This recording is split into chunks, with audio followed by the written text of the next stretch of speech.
Thank you very much, guys. I'm standing by here with Gung after that victory and taking first place in the group. First question, just a little before this, C9 managed to beat you guys out. This time, the annoying split push was back. How did you guys deal with it this time around? 오늘 C9과의 경기 첫 번째 경기도 그렇고 지금 두 번째 경기에서도 스플릿 푸시에 많이 당하셨었는데 두 번째 경기 때는 어떻게 대응하셔서 이겼었는지 설명해 주세요. 네, 일단 C9 선수분들이 좀 이리저리 다들 나눠서 게릴라 전술을 많이 펼치더라고요. 그래서 저희가 제드를 갖고 있으니까 제드는 1대1에서 가장 강하기 때문에 제가 이제 한 명씩 계속 끊어내면서 이제 저희가 기회를 잡자고 했어요.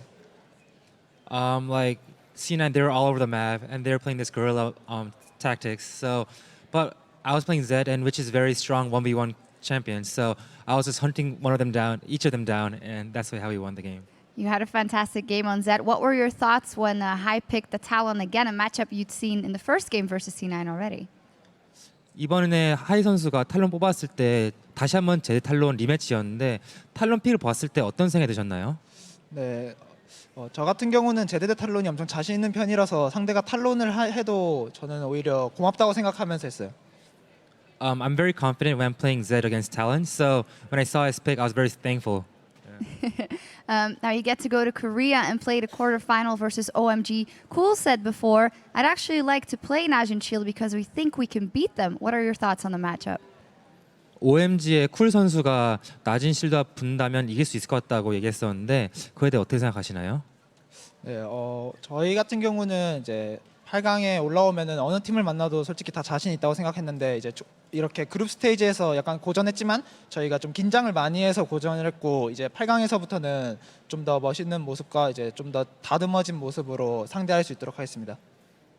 Even though we struggled a bit during group stage, I think we were a bit nervous and we didn't play our best. So we're going to prepare much more for the quarterfinals, and I think whoever we play against, we're very confident that can beat anyone. So yeah. All right, well, looking forward to that matchup. Congratulations and thank you very much. And as for us, we're going to go over to the desk to wrap things up. Thank you very much, Sharks. And congratulations to NaJin White Shield taking the top seed in the bracket. Let's talk about the game before we move on to the quarterfinals. I want to start with picks and bans. I think it was an interesting composition that NaJin White Shield put together. Not totally unexpected.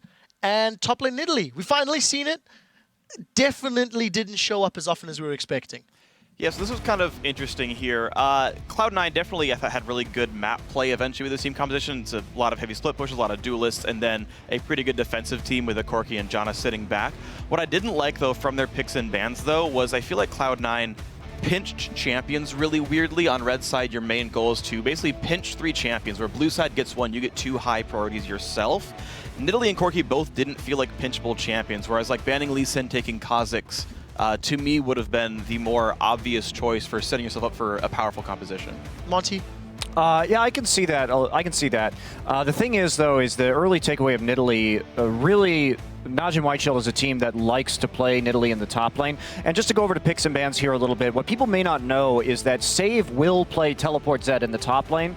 And so what was so intelligent about Shield's pick and ban process here is that since Save and Gung both play Kassadin and they both play Zed, they didn't actually have to make a decision about where their lanes were going until they actually saw that final pick, which gave them a lot of versatility. Now, what I didn't like about what Cloud9 was doing is we've seen very similar compositions with an AD Assassin mid and Nidalee top from NaJin White Shield in the past. But what Shield will do in this circumstance is instead of building a Trinity Force Nidalee, they will build Sheen, and then they have the option, the Nidalee has the option of then building into Lichbane and Chalice and having an AP Nidalee. Because their problem is that they focused a lot on one type of damage with that composition, just overwhelming amounts of AD, which made it easier in turn in the long run for Shield to itemize again. Talk to me about the Nidalee top. I know you quite like the pick in that setup as well, Crepo. Yeah, I'm a big Nidalee fan just because I feel she 1v1s almost any lane, and she's incredibly good in 2v2s. Put a range support next to Nidalee, and she will come out of the lane swap less behind than the enemy top laner in nearly all the cases. The only thing that can really rival it in my opinion, is a Rise and a range support. They do really well. You saw that earlier as well. They couldn't deny them anymore. They were struggling. At one point, Nidalee even came close to a kill. The only reason I feel like you could swap into a Nidalee is if you just want to keep her down. You don't want her to become a split-pushing monster if you have no way for doing that in lane. Now, something I point out with the Nidalee is that I'm almost certain that Boss has never played against a Kassadin top as Nidalee. That is not a champion you see in North America ever. And it's only almost exclusive to Korea. And I don't think they expected that, because when you think about that matchup, you're like, oh, I wouldn't want to take that matchup. And they lane swap, and they were doing pretty well in the lane swap, but the Zillion passive allowed Kassadin to get the levels he needed to make sure that when he swapped back into Nidalee, he was able to actually lane from a little bit of a CS deficit. Yeah, I really like the the Zillion pick router as well, because I really like Zillion with 2 high damage, high mobile assassins that can just go in, and when the enemy team tries to kill you, you just cock block the with the ultimate. Wow. Right, let's get to the replay really quickly. Pull this one up onto your screen. The mid game played out in favor of NaJin Shield for the most part, but Cloud9 really made Shield work. They put a lot of pressure in this bottom lane. They, got the inhib down, I think, twice. Let's roll the clip out, and Krepa, maybe talk to me about, the way Cloud9 was trying to play this. This is the play that eventually led to the Baron for Shield. When you're this far behind, all you can do is open up the map and try and bait people into overkilling your split push. Right here, he barely gets out and just gets enough damage, and this is a mistake. There's a Zhonya's and there's a Zillion ulti. Neither get used. Balls recognize he doesn't have to chase that anymore, and he goes for the inhib. He will get that inhib at the end, paying his life for it. But that's the way. If you can't deal with him 5v5, you need to open up the map, and Cloud9 did that brilliantly. They pushed bottom, then they backed off. They pushed top, then they backed off. When White saw an opening in mid, they went all the way down to mid. Cloud9 said, okay, well, fine, you get mid, we'll trade both sides of the map for you, and Wild should realize that, and they had to base. So Cloud9 was dictating the tempo with a significant, as best as they could from a position behind. Yeah. And that was really beautiful to see. They did play really well from behind, it has to be said, but Shield is used to these kind of circumstances as well, so... There was a lot of respect from Shield as well. There was, definitely. I think that was just a fun game to watch. I really enjoyed it. It was pretty darn even. It was the opposite of what we saw earlier. Yeah. Well, final thoughts from Freak. Yeah, I think it's just unfortunate. Cloud9 gave away so many early leads. Meteos walking into a pink ward, getting first blooded there. I mean, Goong hard carried this game, and you saw how damn smart Cloud9 was. If Goong wasn't 9-1-10 this game and Watch didn't get probably Lee Sin, it's probably a Cloud9 win. Well, we'll have to see. They're going to have some chances to prove themselves against some other Korean squads. Now that our quarterfinalists are set, let's actually look ahead at the 2014 League of Legends World Championship shifts to Busan, Korea for 4 best-of-5 eliminations.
Win once again for Cloud9.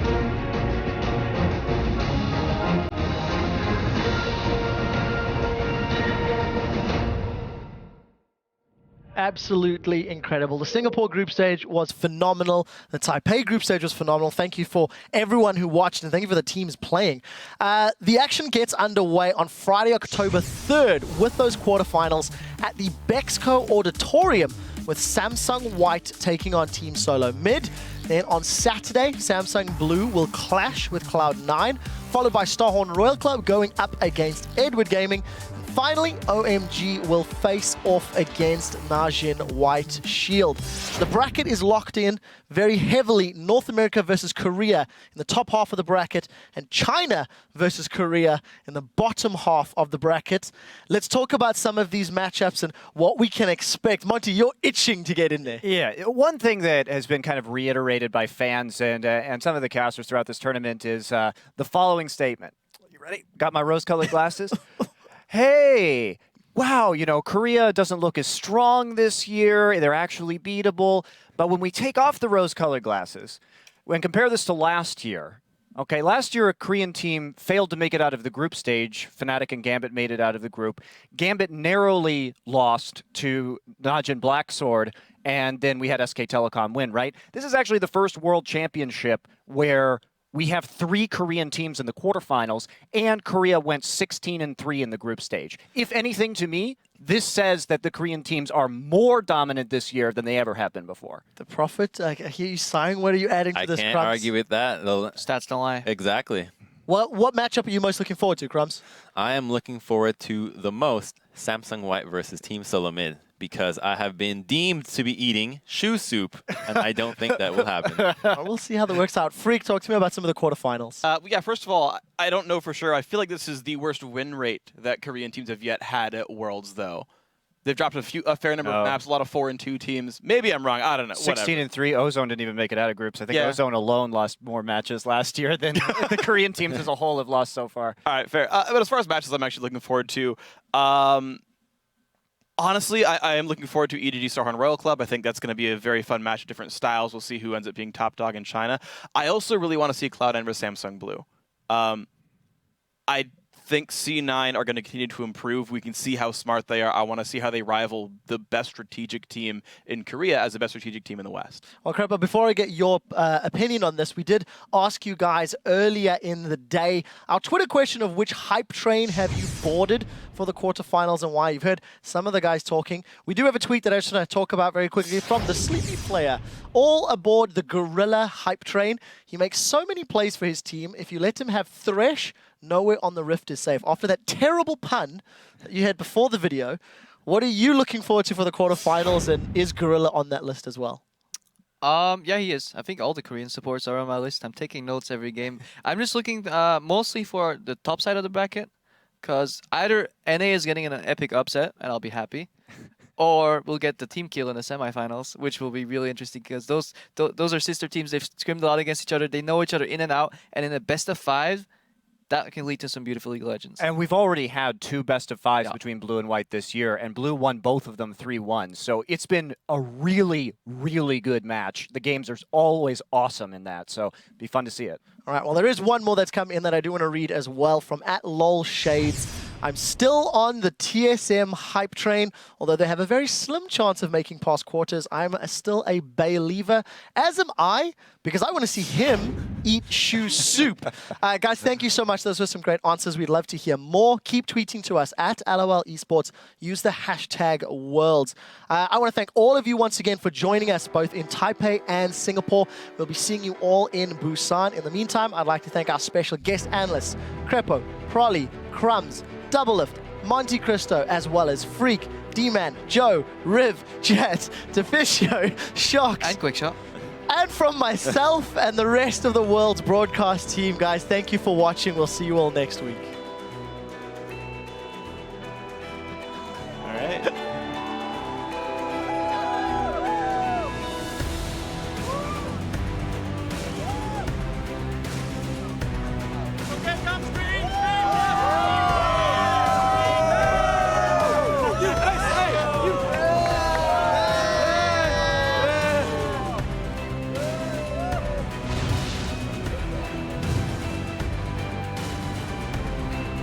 In the heart of Singapore, the second group stage of the 2014 World Championship will be taking place. The Super Minions would end the game as long as they keep Alliance occupied. I gets bubbled in. Will they be able to get a good fight out of this? Zanya's thrown down in from balls, and it looks like they're actually pushing Alliance away from their base.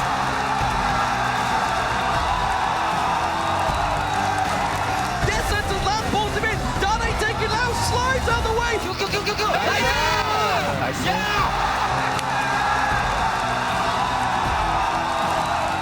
Again, Fnatic decides, screw it, let's take it. Oh, back range onto Acorn. We'll get the one. Hard will be the next one.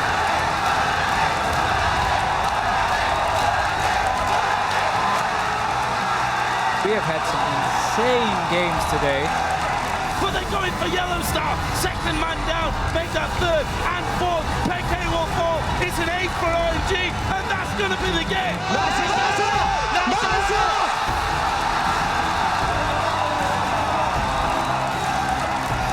Group stages at this World have been so exciting. Cyanide and Piqué both closing in. There's the slow. Xiao goes over the wall. Reckless comes in and gets the pentakill. The pentakills, man.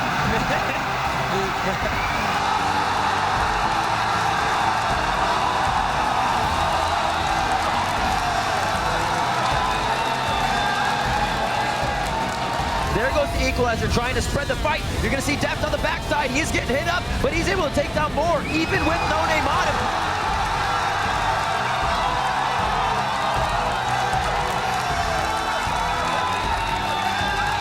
They're going to win. Next turn is almost about to go down. Down, the Lions down. Kaboom! They flip the fuse, and kaboom goes the dynamite.